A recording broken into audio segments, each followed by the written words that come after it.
Se tudo der certo, mais de uma vida inocente será poupada.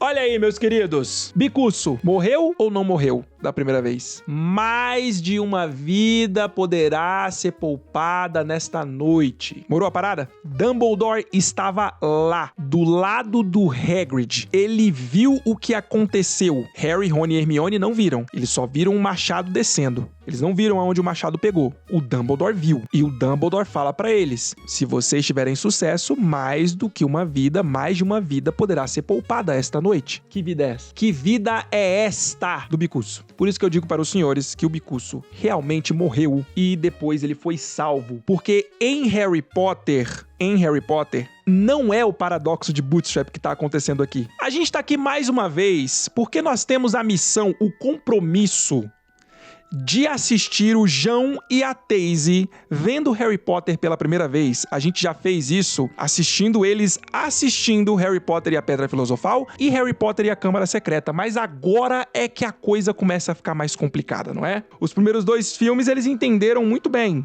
Eu quero ver se este vai ser o caso de Harry Potter e o Prisioneiro de Azkaban, o 3º filme da saga.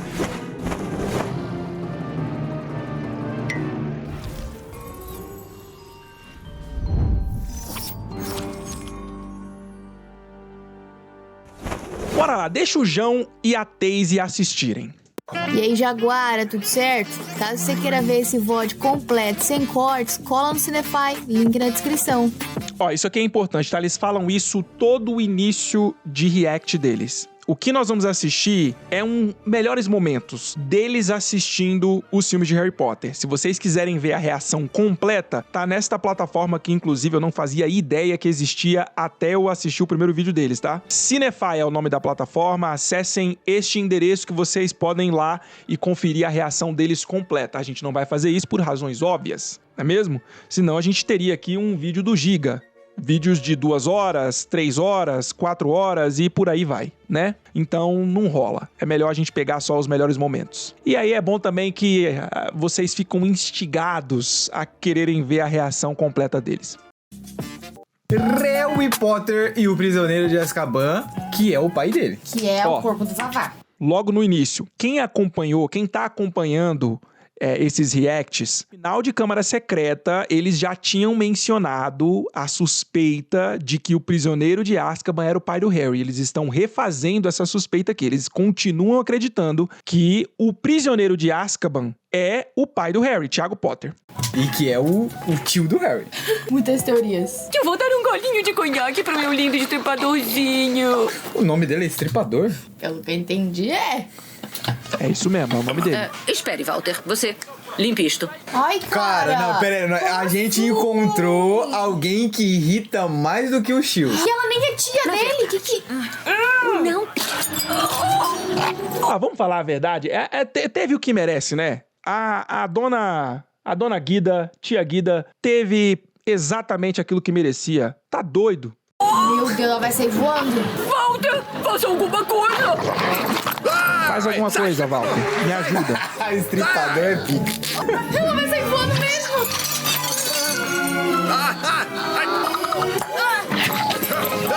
Que caos.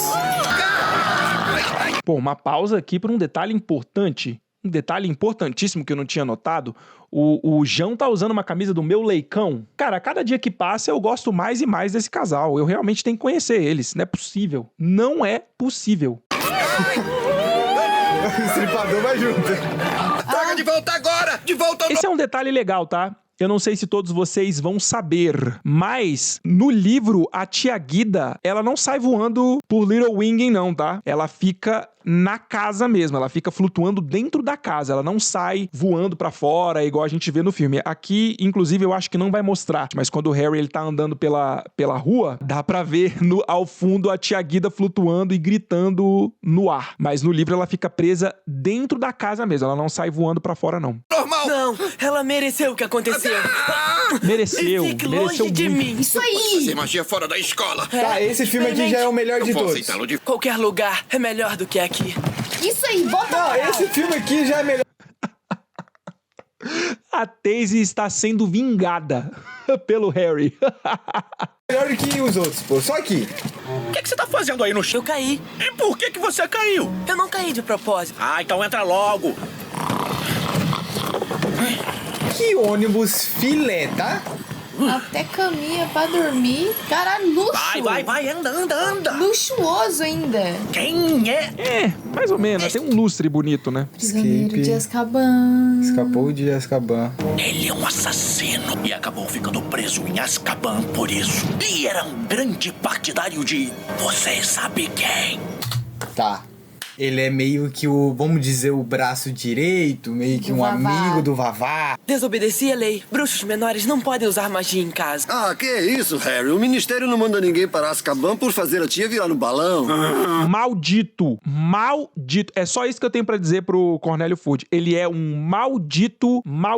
Um covarde, infeliz. Porque ele fala uma parada dessa em Prisioneiro de Azkaban. E aí, 2 anos depois, ele quer expulsar o Harry de Hogwarts por fazer magia fora da escola. Faz sentido nenhum. Percebem? Percebem aonde que tá a conspiração, a corrupção? 2 anos antes, Prisioneiro de Azkaban, o Harry, inadvertidamente, faz com que a tia vire um balão. E aí ele fala isso que ele acabou de falar, que eles não mandam ninguém pra Azkaban por fazer a tia virar um balão. 2 anos depois, ele salva o primo e ele mesmo, de 2 dementadores. Aí ele pode ser expulso de Hogwarts, e pra não ser expulso ele tem que passar por um julgamento. Percebe a diferença na corrupção? O Harry poderia ter sido enquadrado no mesmo crime que ele foi enquadrado lá em Ordem da Fênix. A sorte é que o Dumbledore preparou uma defesa sensacional e livrou o Harry, né? Mas enfim, aqui está a hipocrisia, senhor Cornélio Fudge. Mas, por outro lado, ter fugido daquele jeito, nas circunstâncias atuais... Tá, calma, eu tô perdida aqui. Eu não tô entendendo o que Maravilhoso. O filme nem começou direito, ela já tá perdida, ó. esse caldeirão furado. Por que ele sabia que ele ia pra esse caldeirão furado? Exato, por que ele pediu? De onde que aquele ônibus... Tá ligado? Surgiu Aí, ó, de onde que... Peraí, o que ela vai perguntar? do nada, sabia que ele tava... Surgiu do nada. De onde que é aquele ônibus? Surgiu do nada. Por que ele sabia? Por que ele foi pro Caldeirão Furado em específico? Perceberam? Quem tá assistindo Harry Potter pela primeira vez não vai entender, cara. Não vai pegar, porque o filme simplesmente não explica. O filme simplesmente lida com a pessoa que tá assistindo como se a pessoa conhecesse Harry Potter, como se ela tivesse lido os livros. E quando a gente tá falando de uma adaptação, não dá, cara. O filme, ele parece lidar com as pessoas que estão assistindo como se as pessoas já tivessem lido o livro. Agora, com relação ao Caldeirão Furado, o Harry diz que ele queria ir pro Caldeirão Furado porque ele já conhecia o Caldeirão Furado. No primeiro filme, eles vão pro Caldeirão Furado, o Hagrid apresenta o Caldeirão Furado pra ele, então ele já sabia que o Caldeirão Furado era um bar e uma estalagem. Então, foi o primeiro lugar que ele pensou que ele iria. Agora, como que vocês conseguem me explicar como é que o Noitebus Andante apareceu pro Harry? Por que o Noitebus Andante apareceu pro Harry? Foi a dúvida que eles tiveram aqui. Como que o Noitebus Andante apareceu pro Harry? Ele simplesmente aparece, o Harry entra num ônibus sem entender nada e... vai embora. Percebe o que eu tô querendo dizer? No livro é explicado por que o Noitebus Andante aparece. Logo que o Noitebus Andante chega ali e o Lalau, né? O Lalau Champai que se apresenta e tal, o Lalau explica. Ele até pergunta pro Harry, você levantou a mão da varinha, não foi? Aí o Harry assim, bom, aparentemente eu levantei, né? É isso. O Noitebus Andante, ele é um transporte para bruxos e muitas vezes para emergência. Então, quando você precisa do Noitebus Andante, você só precisa levantar a mão da varinha. A mão que você normalmente segura a varinha, é a mão que você precisa levantar. E aí o Noitebus Andante, ele percebe esse sinal e ele vai até o bruxo que levantou a mão da varinha. Foi isso que o Harry fez. Sem perceber, sem saber, ele levantou a mão da varinha. E aí o Noitebus Andante apareceu. Foi uma parada completamente inadvertida. O filme não explica isso. E não tem como as pessoas entenderem isso só assistindo o filme. A parada não fica clara, sacou? lá parado. Só vai. Muita gente falou que esse filme foi uma dos filmes que mais cortou partes do livro. Porque que nem quando o cara perguntou. Seja isso. Quando o cara O Prisioneiro de Azkaban realmente deixou passar muita coisa. Eles não adaptaram muita coisa, cortou muita coisa, detalhes que são importantes pra você entender a trama do filme. É por essas e outras que eu não considero Prisioneiro de Azkaban como o melhor filme de Harry Potter. Não considero. Porque quando eu tô avaliando os filmes de Harry Potter, eu avalio não só a qualidade da produção, a fotografia, os efeitos visuais, mas eu avalio também a adaptação. Foi uma boa adaptação? Então, Prisioneiro de Azkaban, pra mim, é assim, quando você vai ranquear ele, falando de produção cinematográfica, a nota dele é a maior nota possível de todos os filmes. Pra mim, é a maior nota. Pra mim, é a melhor produção, é a melhor fotografia, é a melhor direção, são os melhores efeitos visuais, tem uma das melhores trilhas sonoras. Inclusive, a minha trilha sonora favorita é deste filme, que é a trilha sonora Buckbeak's Flight, o voo do bicuço, ou o voo do hipogrifo, enfim. Literalmente falando, literalmente traduzindo, é o voo do bicuço, que é a trilha sonora que toca quando o Harry tá voando no bicuço, né?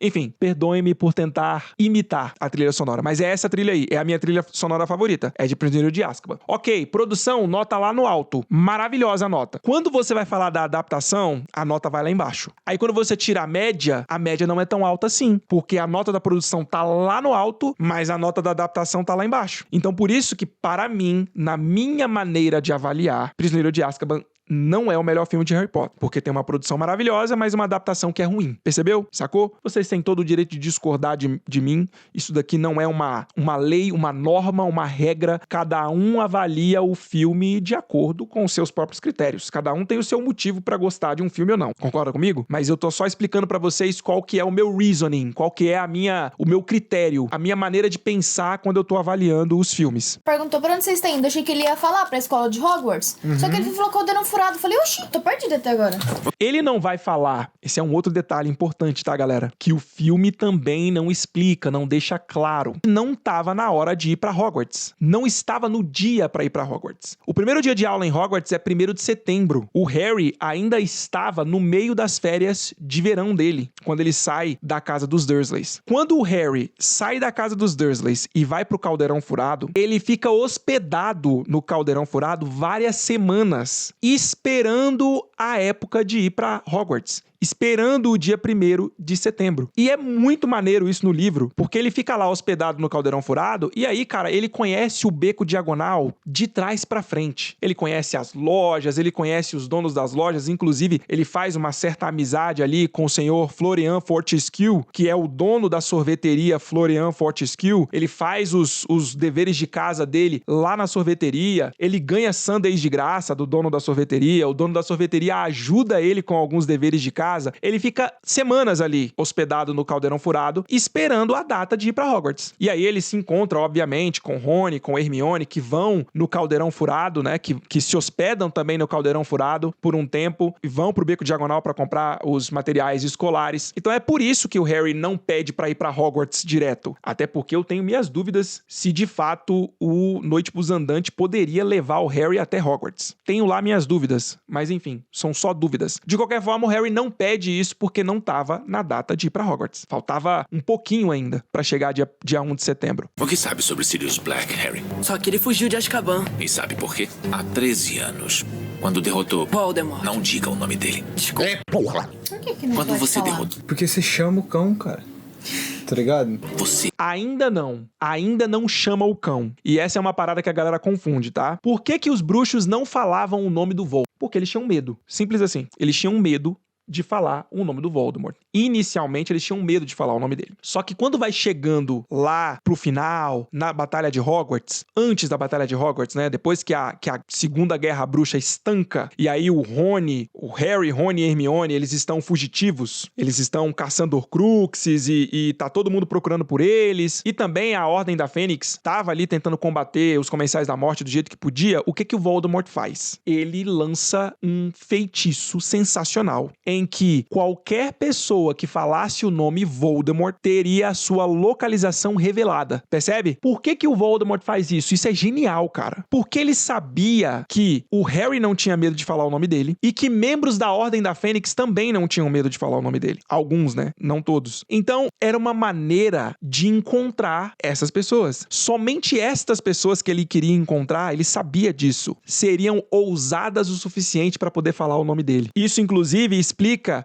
como que Harry, Rony e Hermione foram encontrados lá naquela cafeteria em Harry Potter e as Relíquias da Morte. Porque eles falam o nome do Voldemort. E aí aqueles comensais da morte conseguem identificar a localização deles e aparecem lá. Então, aqui, ninguém chama o Voldemort quando fala o nome dele. É simplesmente medo da comunidade bruxa. Lá em Relíquias da Morte, o Voldemort faz esse feitiço sensacional pra poder identificar a localização das pessoas que falam o nome dele. Na prática, né, elas estariam convocando o Voldemort, porque o Voldemort ou os comensais da morte dele saberiam a localização dessas pessoas. É a única coisa que está impedindo que você sabe quem retorne ao poder. Então ele vai caçar o Harry. Não vai sair procurando Black. Vai ser a primeira coisa que Por ele que vai eu iria fazer. procurar alguém que quer me matar?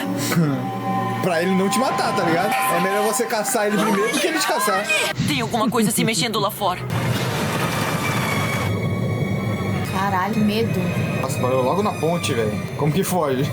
Cara, esse filme realmente tá parecendo uma pegada de terror, tá ligado? Já.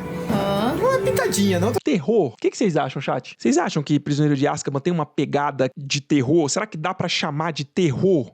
Terror, cara. Eu acho que ele é mais dark, com certeza. Com certeza, Prisioneiro de Azkaban é mais dark do que os dois primeiros. Mas eu não sei se dá pra chamar de terror. Tem um suspense. Pra quem é criança, dá um medinho. Especialmente nas partes dos dementadores. Como essa, por exemplo. É a primeira vez que a gente tá vendo um dementador na saga. Na história, nos filmes. Mas eu não sei se dá pra chamar de terror, não. Terror acho que é uma parada mais carregada, mais pesada que isso. Totalmente, né, mas ninguém vai fazer nada. Ih, vai deixar? Ele vai deixar, não tem muito o que fazer aqui, não. O Harry não sabe o que fazer aqui, numa situação como essa. Pelo menos não agora, né? Tantas Harry, você está bem? perguntas. Bem-vindos a mais um ano em Hogwarts. Nossa, esse Dumbledore tá queria estranho, dizer né? algumas palavras. Vontade de Doutor aceitar mudou? a vaga de professor. Perceberam que o Dumbledore mudou. O Léo tinha falado sobre isso. Então é nesse filme que muda. Não Caralho. acredito. Caralho, que merda. Cara, mas ficou bem diferente. É. Claro que vai ficar diferente. São dois atores completamente diferentes. São atores diferentes, não tem jeito. Inclusive, qual Dumbledore que vocês preferem, hein? O Richard Harris ou o nosso querido Michael Gambon? Qual foi um Dumbledore melhor, na opinião de vocês?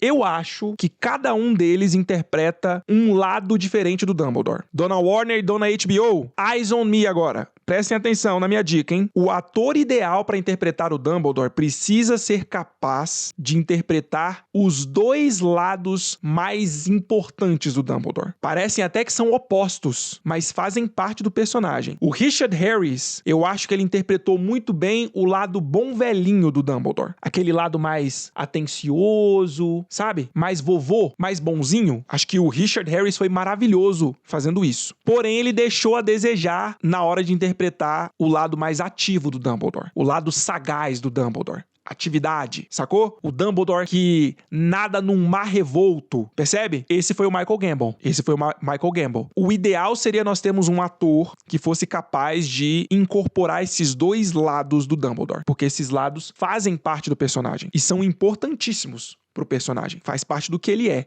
É. É que é difícil também fazer pegar igual, né? Tá, esse aqui é vilão, então. O outro era do bem. Como assim, Esse aqui eu mano? já não confio. Esse aqui já não ganhou a minha Dumbledore confiança. Continua tá sendo ligado? Dumbledore, só Esse mudou aqui o é ator. vilão. De defesa contra... Você não acha que aquele sinistro tem alguma coisa a ver com Sirius Black, acha? Ah, me poupe, Rony. Pra mim, adivinhação é uma matéria muito vasta. Eu só tô achando que esse filme tá muito viajado. Sei lá, eu acho que eu tô meio burro também, tá ligado? Ah, que bom você tá sentindo o que eu sinto. Tipo, tá um ar de... Que bom, você está se relacionando comigo. Eu também não tô entendendo bulhufas. Que bom saber que você também não está entendendo bulhufas. Eles estão tendo dificuldade de entender, percebe? Em nenhum momento nos dois primeiros filmes eles tiveram dificuldade de entender. Eles estão externando isso aqui agora. Eles estão tendo uma dificuldade de entender o filme. de suspense a mais, mas tipo, viajado não na parte de ser ruim, mas tipo, é complicado de entender algumas partes, vai tá tudo ligado? se conectar, falaram. Vai devagar, Harry. Aí fudeu, tá o esquema. Aí o esquema já feu, tá? Isso. É uma cabeça aquilo? Não vi. Vai ver que É eu uma podia... cabeça e repara no outro. O outro não tem cabeça.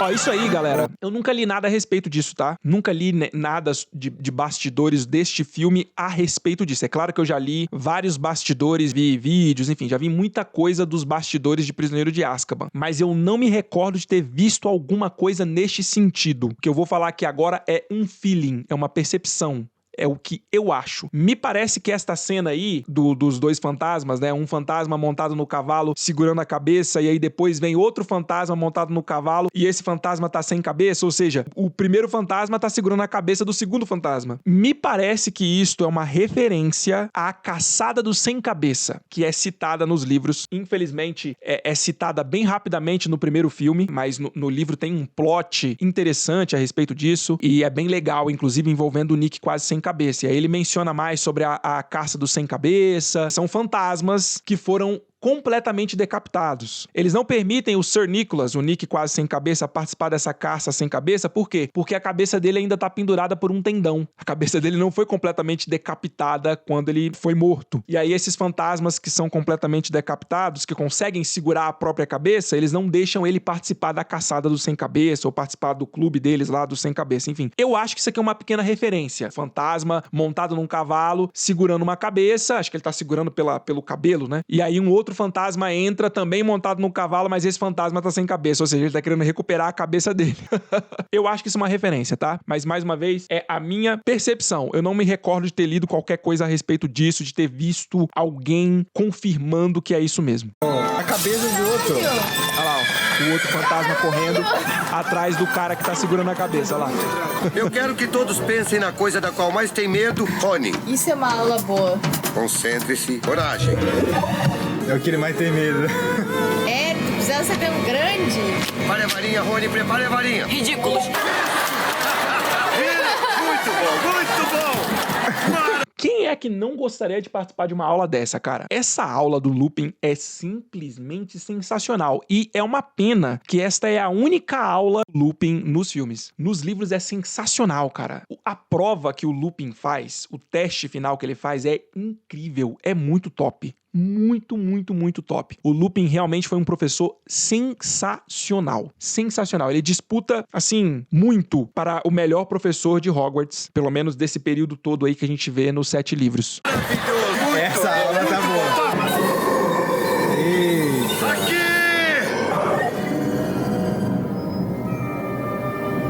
Ridículos! O que o professor mais tem medo? Você viu que apareceu, né? O que o professor Vamos ver mais isso. tem medo? Balão. Hã?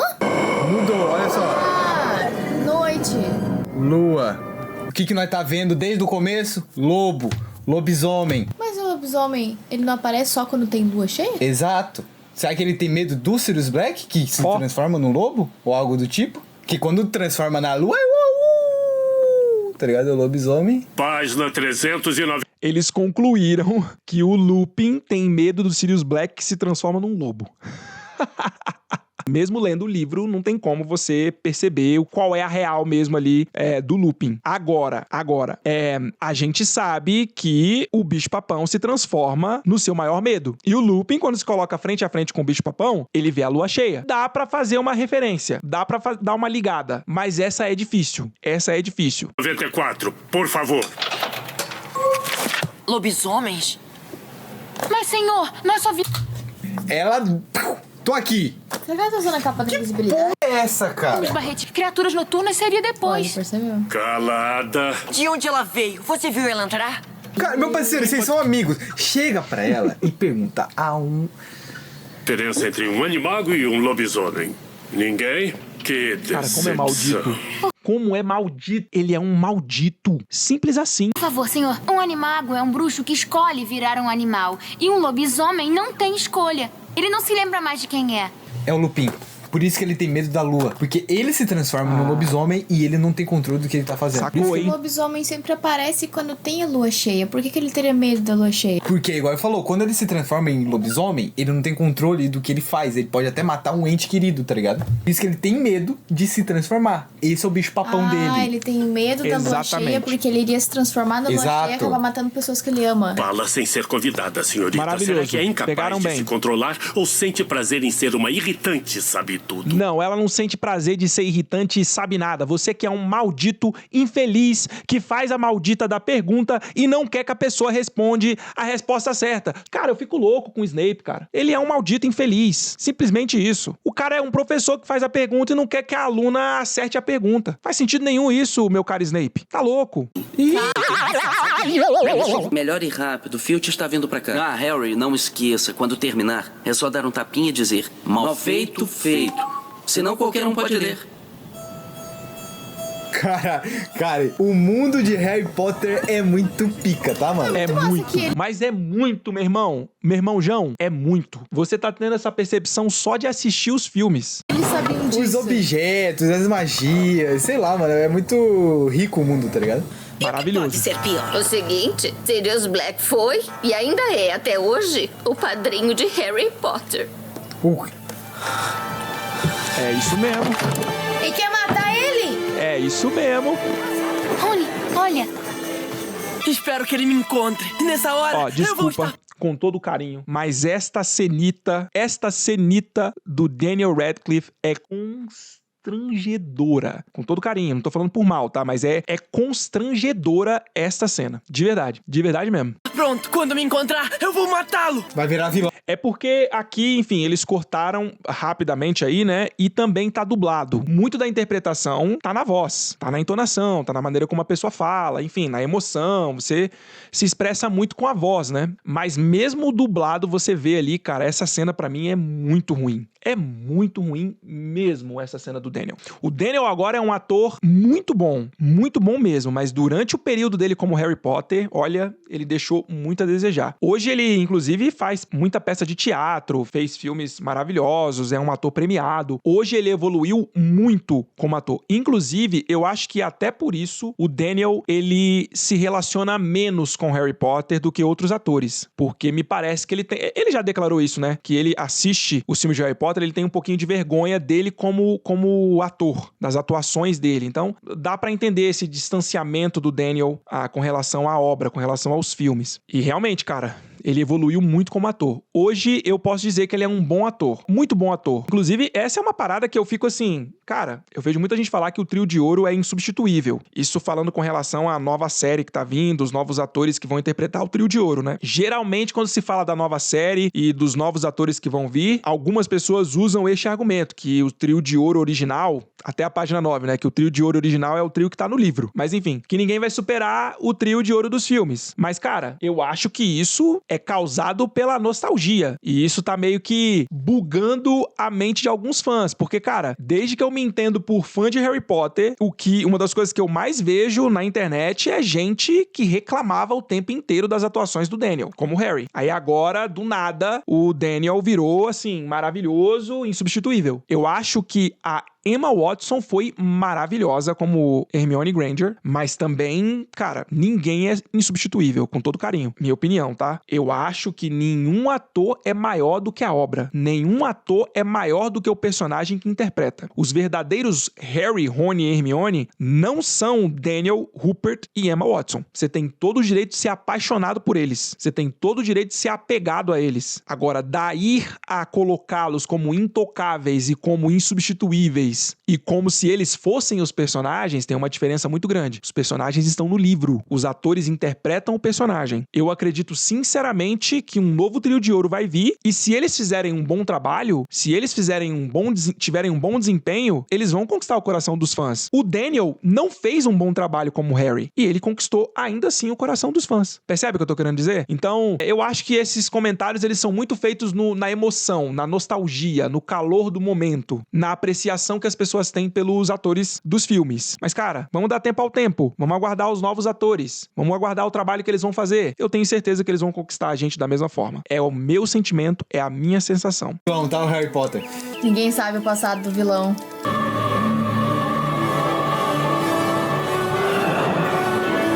Que massa, criou uma barreira. Mas gastou todo o chakra, né? Eu só falava. Gastou todo o chakra. Isso não existe em Harry Potter, meu caro João. Chakra em Harry Potter não existe. Mas o Harry, de fato, ele gasta muita energia tentando aprender o patrono e quando ele consegue executar. Ele gasta bastante energia, sim. Ele fica bem cansado. A lembrança que eu escolhi, eu nem sei se ela é real. É só que eu tô achando estranho.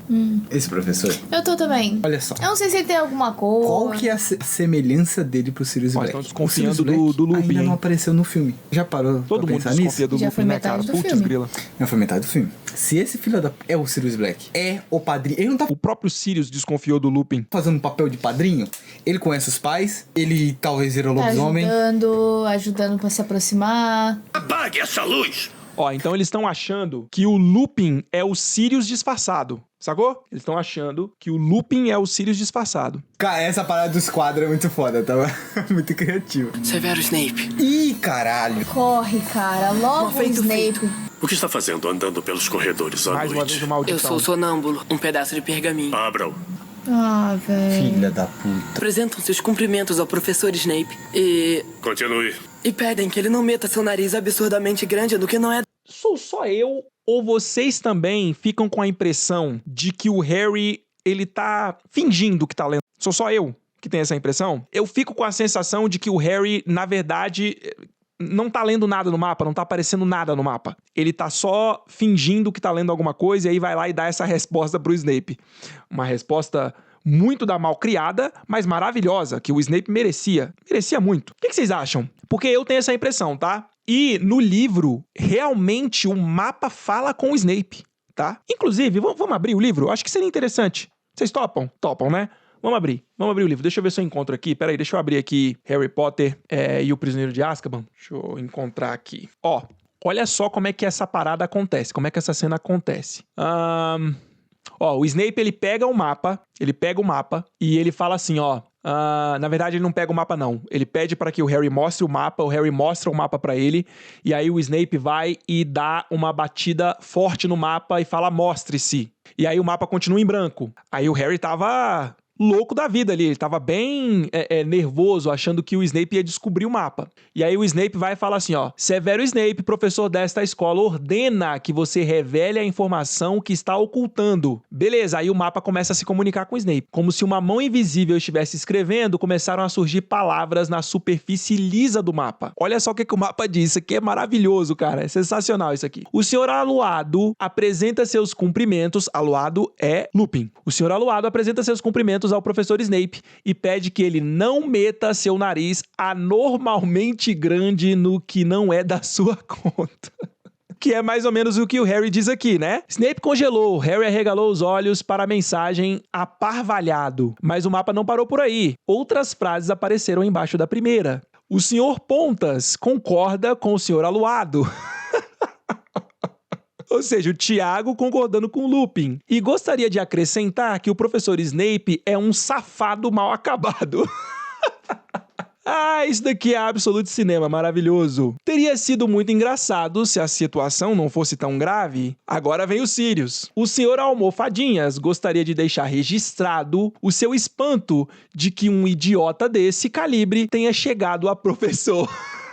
Cara, vocês percebem como que o mapa do Maroto é extremamente inteligente? Por esta frase do Sirius, do Almofadinhas, a gente vê o quão inteligente era o mapa do Maroto. Eles não tinham esta informação de que o Snape era professor quando eles estavam lá, vários anos atrás, fazendo mapa, cara. Eles construíram um objeto inteligente, extremamente poderoso. É por isso que eu falo muitas vezes, e parece que muita gente não percebe, especialmente os fãs incondicionais do Snape, que gostam de colocar o Snape em posições que ele não ocupa, embora ele seja um bruxo extremamente brilhante, extremamente inteligente. Os marotos, falando especificamente de Tiago e Sirius, embora Lupin também era muito talentoso, mas Tiago e Sirius eram simplesmente os dois alunos mais inteligentes da escola. Não é que eles eram eles eram os mais inteligentes. E a produção do mapa do Maroto é uma das provas disso. Perceberam a inteligência desse mapa? Não é simples fazer uma coisa dessa. Assim como não é simples fazer o chapéu seletor fazer aquilo que ele faz. É uma magia parecida aqui, cara. Eles estão colocando inteligência dentro de um objeto. Não é simples fazer uma parada dessa. Não é. É extremamente complexo.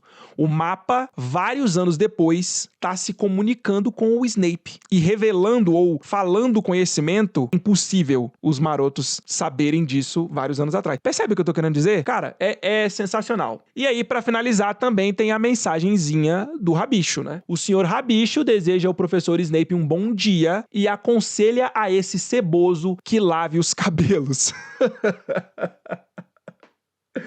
Ah, isso aqui é sensacional. Isto daqui é maravilhoso. Enfim, só pra vocês perceberem aí a diferença do filme e do livro nessa cena específica aqui. No livro é sensacional. É da sua conta. Olha que insolência. Professor! Ainda há pouco mostrou alguém no castelo. Alguém que sei que está morto. E quem ele mostrou? Pedro Pettigrew. Isso não é possível.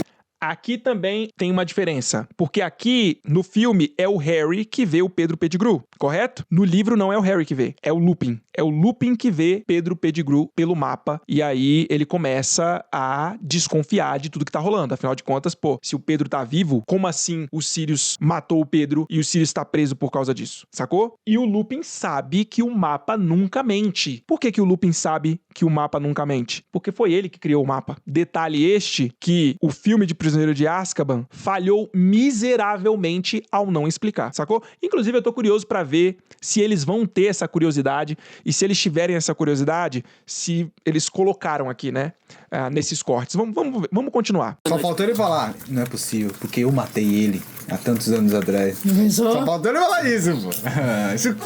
Professor! Eles estão numa trilha bem fria aqui. Mais um minuto. Harry tem o direito de saber por quê. Sei por quê. Você traiu os meus pais. Por sua causa, eles estão mortos. Não, Harry, não foi ele. Alguém realmente traiu seus pais. Mas foi alguém que até recentemente eu achava que estava morto. E quem foi então? Pedro Pettigrew. E ele está neste quarto agora. Vamos, apareça, Pedro! Perceberam a cara de surpresa do João? Que maneiro. Saia, vamos brincar! Expelliarmus! Tinha que aparecer o maldito, o morcego infeliz. Tinha que aparecer pra estragar tudo. Tem que ajudar, calma. Expelliarmus!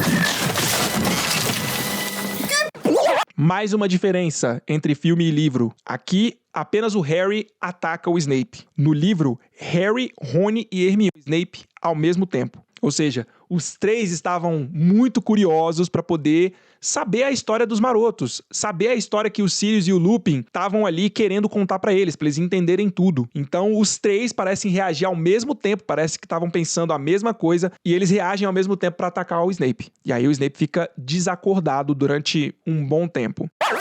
O que foi que você fez? Pedro tá morto. Você o matou. Ainda não. Eu também achava isso até que disse ter visto o Pettigrew no mapa. Não está vivo. E ele está bem ali. E eu?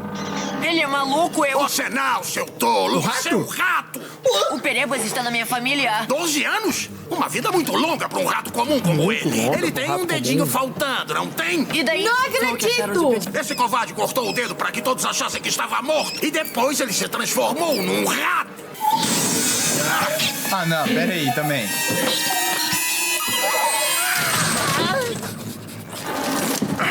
Como assim, cara? Tá, quem traiu quem? Ainda tô perdido. Pra quem que eu vou torcer? O filme faz isso, cara. O filme te deixa maluco. Quem traiu quem? Ser contra, tá ligado? Ainda não entendi. Harry, o que você teria feito? Eu morreria. Eu preferia morrer a trair os meus amigos. Então eles são amigos mesmo?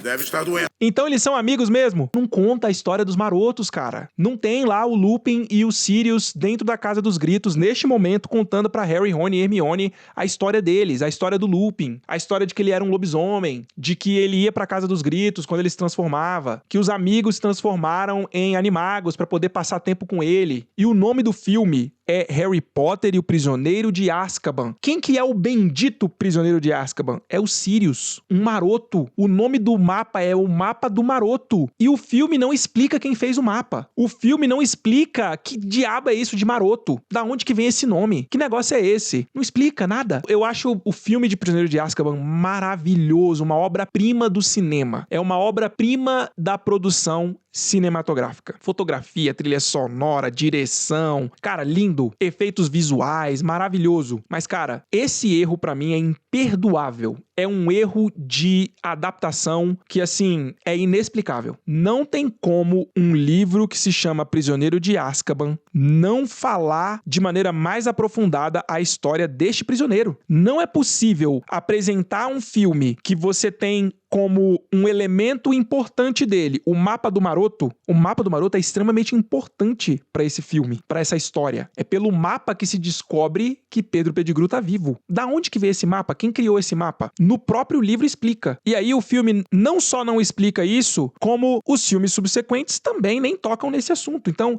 quem só assiste o filme nunca vai saber que o pai do Harry era um dos criadores do mapa. Nunca vai saber. Que o pai do Harry era um dos marotos. Nunca vai saber. Não tem como. Porque o filme não fala. Simplesmente isso. Sacou? Pra mim é um erro de adaptação imperdoável, cara. Imperdoável. Especialmente pra mim, que tem o Harry Potter e o Prisioneiro de Azkaban como meu livro favorito. É o meu livro favorito. E esse é um dos pontos altos do livro. Você descobrir sobre o pai do Harry, descobrir um pouco sobre a adolescência dele, sobre o que ele fazia na escola, um pouco, né, do que ele fazia na escola, sobre os amigos dele, descobre sobre o Lupin, descobre sobre os Sirius, descobre sobre o Pettigrew, enfim, cara, não dá, é imperdoável esse erro. Então o Black não quer matar o Harry? Até agora o Black não queria matar o Harry? Então, peraí, pelo que eu entendi, o Pettigrew, ele que armou tudo, tá ligado? Pro Sirius ser o culpado de ter entregue. Entendeu bem? Isso aqui ele entendeu bem. Pro Voldemort. Só que quem entregou foi o Pettigrew, tá ligado? Por isso que o Black tava preso. Só que ele 12 anos. Durante 12 anos, sendo que... E isso não tem como não entender, porque o filme explica isso claramente, né? Isso tá claramente explicado aí nesse momento na Casa dos Gritos. Ele é amigo, então ele é do bem. Então o Black é do bem. E o professor também. E o professor também. Mas até agora, eles estavam falando, vamos matá-lo. Vamos matar o rato. Filha da puta do caralho. Exatamente. Caralho, velho. Achei que meu pai não ia querer que os seus 2 melhores amigos virassem assassinos. Caralho. Morto. Ia levar a verdade com ele. Vivo inocente a você. Caralho. Eu vou entender se preferir ficar com seus tios, mas se um dia quiser uma casa diferente... Bom, foi só uma ideia. Eu vou entender se você claro que eu quero. Harry! E? Mas aqui eu preciso cortar o barato de vocês, tá?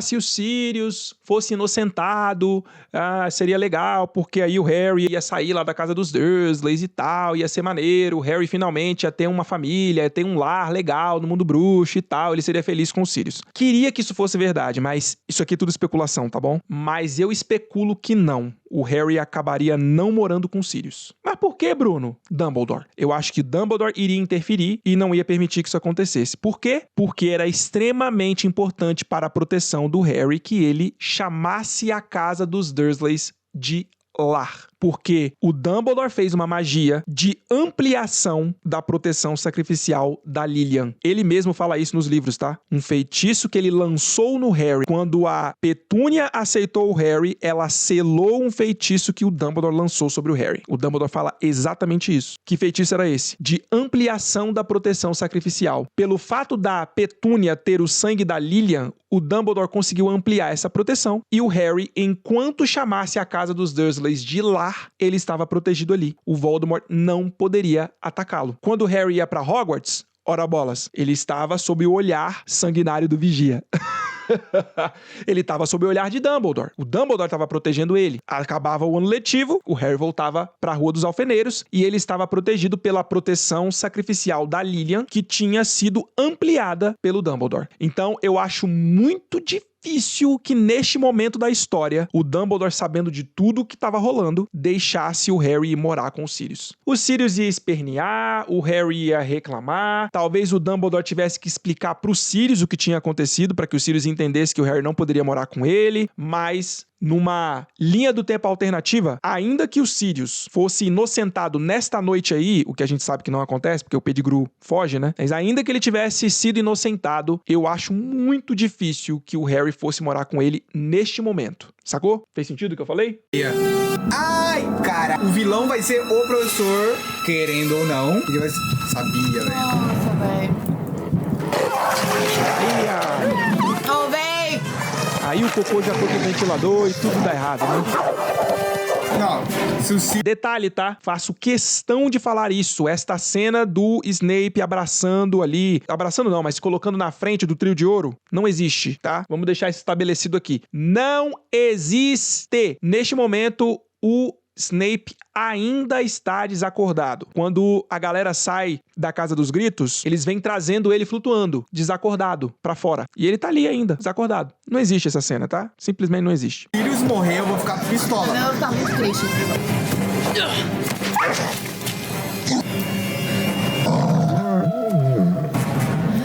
Isso aí também não existe. Ah, não. Da Hermione não existe isso. Harry? Eu vi o meu pai. O quê? Pai dele? Ai. Ele espantou os dementadores na outra margem do lago. Aqui o Harry já tinha sido salvo, né? Ele já tinha ido lá tentar salvar os Sirius e ele acabou de acordar e tá falando que ele foi salvo pelo pai dele, né? O que ele acha de primeira. Se tudo der certo, mais de uma vida inocente poderá ser salva. 3 voltas devem bastar, eu acho. Tá dando permissão pra eles irem lá? É tipo, ó, vai lá, mas toma cuidado, tá ligado? Caralho! Se tudo der certo, mais de uma vida inocente será poupada.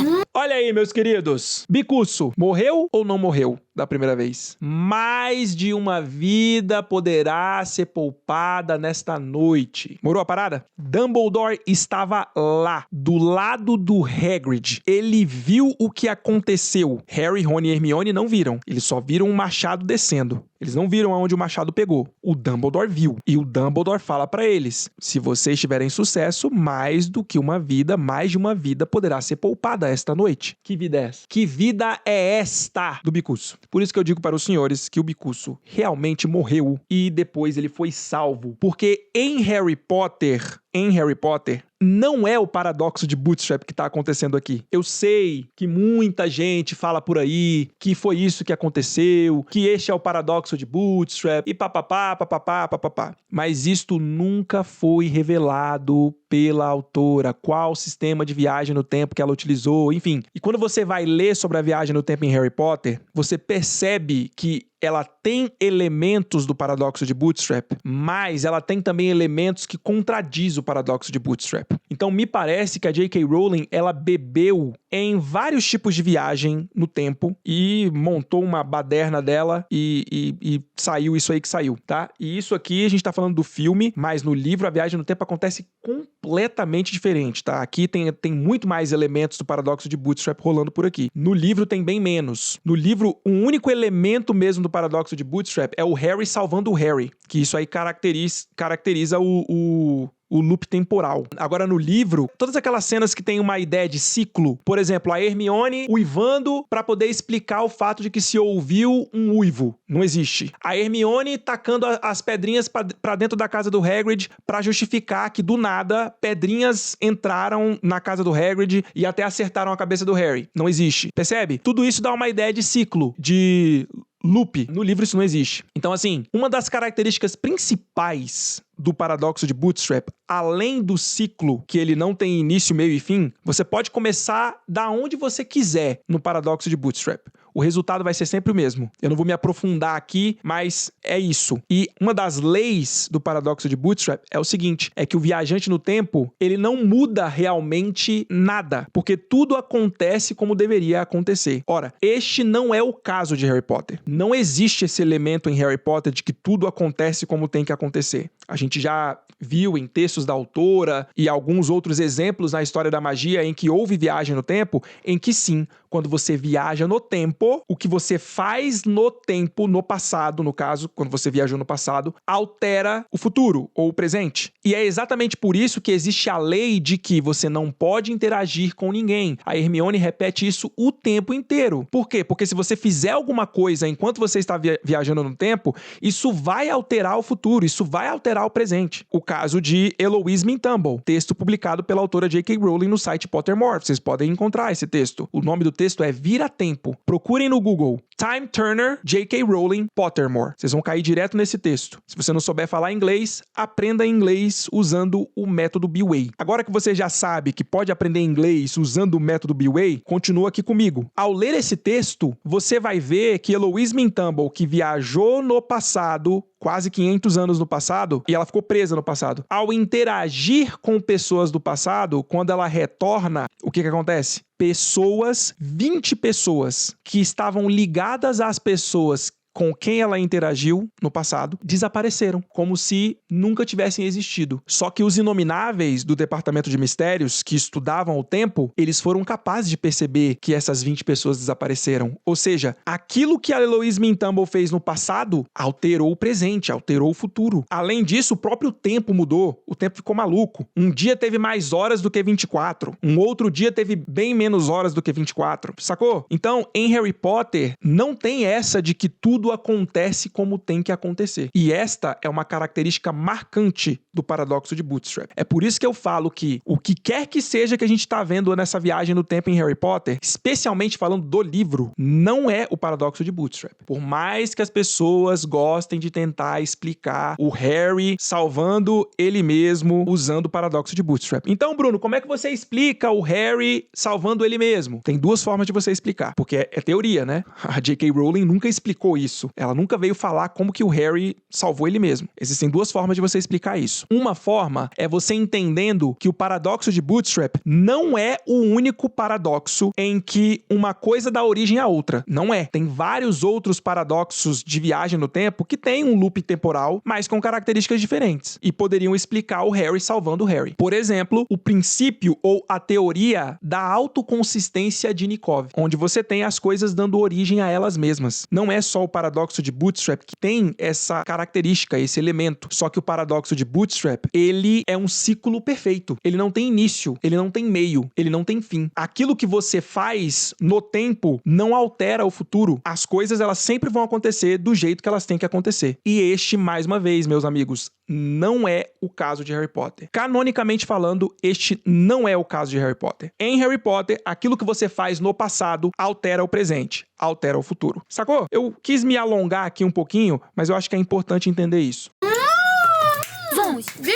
Então, eles vão tentar salvar o grifo. De onde que vai vir a pedra agora? Eles estão vindo. A pedra. Porque quem jogou a... Eles mesmos entenderam isso, né? Eles vão tentar salvar o grifo, o hipogrifo. O que eles estão entendendo aqui é que o Bicurso realmente morreu. Vamos ver se o entendimento deles vai mudar ao longo do filme. A pedra foi ela. O paradoxo da... Olha como é que o filme te induz a pensar nesse paradoxo temporal. O filme te induz a pensar isso, mas essa cena da Hermione jogando a pedra não existe. O livro, a viagem no tempo não acontece assim, é completamente diferente. Isso passa longe de existir. Eles ficam lá, escondidos, esperando o Harry, o Rony e a Hermione saírem da casa do Hagrid. Assim como eles saíram no passado, eles saem de novo, sacou? Natural, eles estão lá esperando. Não, vamos esperar, eles vão sair. Eles saem. Eles não fazem nada pra poder incentivar a saída deles da casa do Hagrid. Ficou louco. Não acredito, velho. Ai, ai, ai, doeu. Desculpa. Não acredito. Mas de qualquer... Cara, incrível. Que filme bom, viu? Quando eu tô de costas, é assim que fica meu cabelo? É louco, né, cara? Viagem no tempo é muito massa, cara. Todo mundo... Bom, não vou falar todo mundo, mas eu acho que a maioria das pessoas se amarram em Viagem no Tempo. Os principais motivos da galera gostar muito de Harry Potter e o Prisioneiro de Azkaban, porque, cara, é emocionante. Você tá vendo essa parada acontecer e aí você começa a ter explicação. Caramba, da primeira vez que você vê, você pensa, pô, da onde que veio essa pedra, mano? Loucura é essa? Aí você tá vendo eles voltando no passado e aí você descobre que quem jogou a pedra foi a própria Hermione. Cara, isso é muito maneiro. Isso é muito maneiro. Hermione.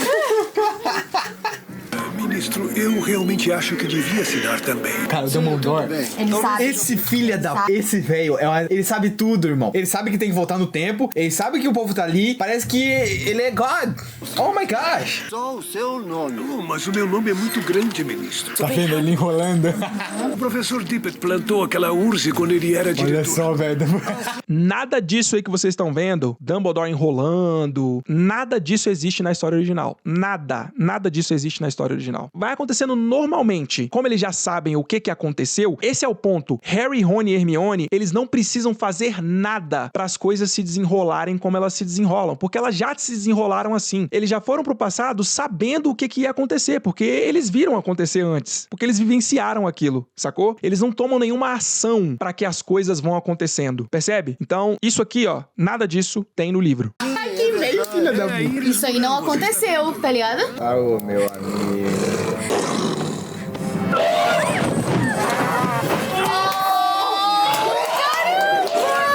Fala do nosso grifo, pô. Eu fiquei com tanto medo. O professor Lupin tá tendo uma noite muito difícil. Pegou medo. Bicurso é foda, cara. Harry!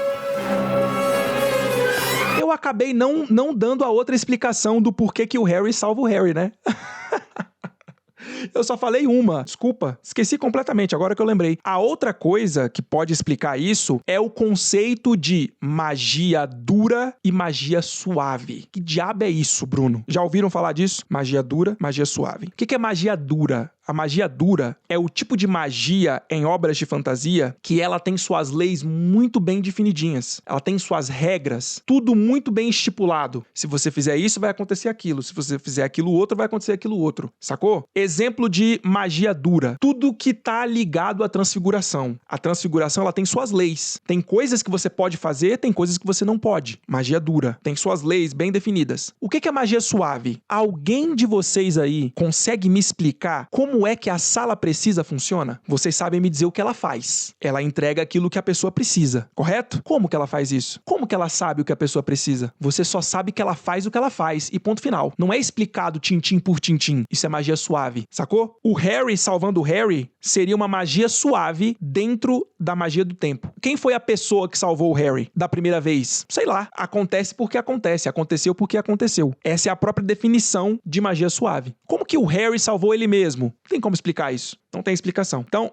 teorias, tá, galera? Tudo teorias, tá bom? Isso poderia ser facilmente explicado por outros teoremas, por outros loops temporais, por outras teorias de viagem, por outros sistemas de viagem, e não só o paradoxo de Bootstrap. Expecto Patronum! Viado, eu tô me arrepiando, mas fudei. Essa cena é sensacional mesmo, cara. Aqui estamos falando da Elite, porra. Essa trilha é maravilhosa.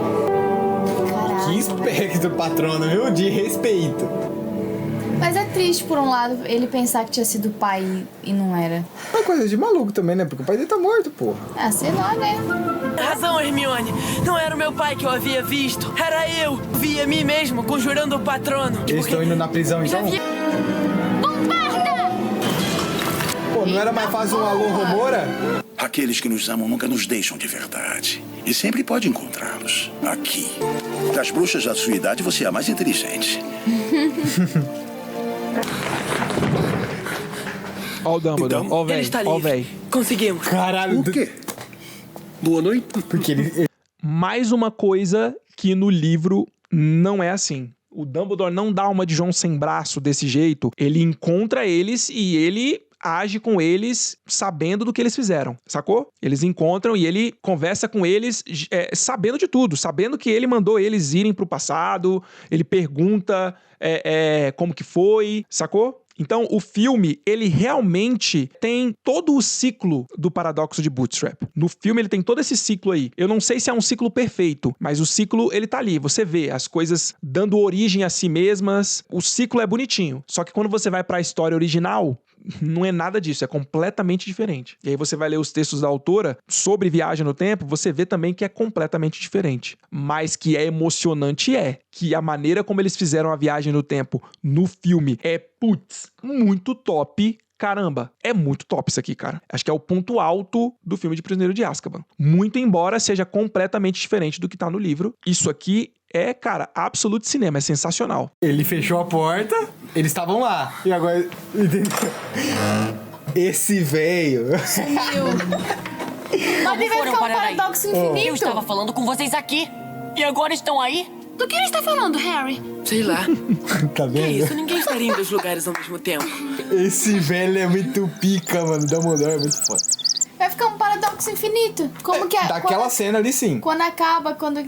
Mas tipo, que professora irresponsável do caralho de dar um amuleto de viagem no tempo pra um aluno. Mas é Hermione. Por que ele tá pensando isso? Porque o filme não explica todo o processo que foi complicadíssimo pra Hermione conseguir um vira-tempo. A McGonagall teve que escrever várias cartas pedindo autorização, teve que falar sobre a Hermione também teve que se comprometer com muita coisa, só foi possível porque a Hermione era uma aluna exemplar. Enfim, foi tenso pra ela conseguir. Então aí você fica com essa impressão. Mas... não é bem assim, não é qualquer aluno que sai ganhando um vira-tempo, sacou? Ela não vai fazer cagada nem nada, mas foda é com quem que a Hermione caminha junto. Tá, mas o Sirius... E o Snape? Não vai falar nada? O que aconteceu com o Snape, tá ligado? Excelente pergunta, meu caro João. O que aconteceu com o Snape? O que aconteceu com o Snape? Vai falar nada sobre o Snape? Ficou lá e acabou. Aí eu pergunto pra vocês, o que foi que aconteceu que o Snape não pediu a expulsão do Harry pelo Harry ter atacado ele? Gente, o Harry atacou um professor. Vocês estão ligados nisso? E não é que ele atacou um professor só. Ele atacou o Snape, mano. O Snape odiava o Harry, porque o Harry era a cara do Tiago. Quantas vezes o Snape tentou fazer o Harry ser expulso? Sugeriu que ele fosse expulso, que ele fosse punido. Vocês acham mesmo, conhecendo o Snape como vocês conhecem, que isso ia passar batido? O Harry ataca o Snape e tudo fica bem.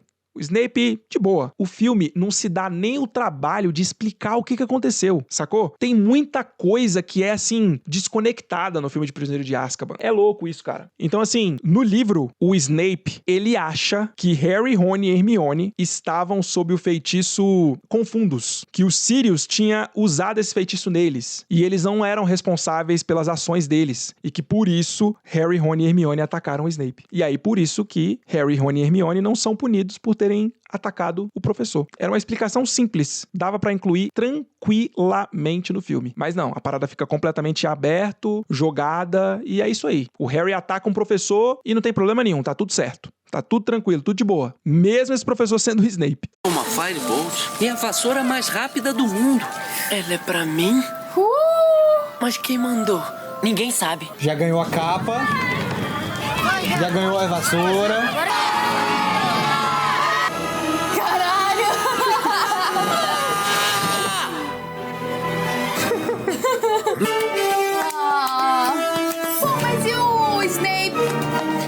E o rato.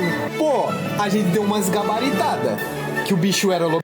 O rato, o Pettigrew realmente não tem... O arco dele fechou ali porque ele escapou, ele fugiu. Agora, o Snape, realmente, o filme falha em explicar o que aconteceu ali, o que houve, né? O livro dá bem detalhado. O Snape fica furioso, cara, furioso, porque ele ia ganhar a Ordem de Merlin. O ministro sugeriu que ele ganhasse a Ordem de Merlin, porque... O que acontece? O Snape acorda e aí, quando ele chega ali próximo do lago, ele encontra o Harry, a Hermione e o Sirius desacordados.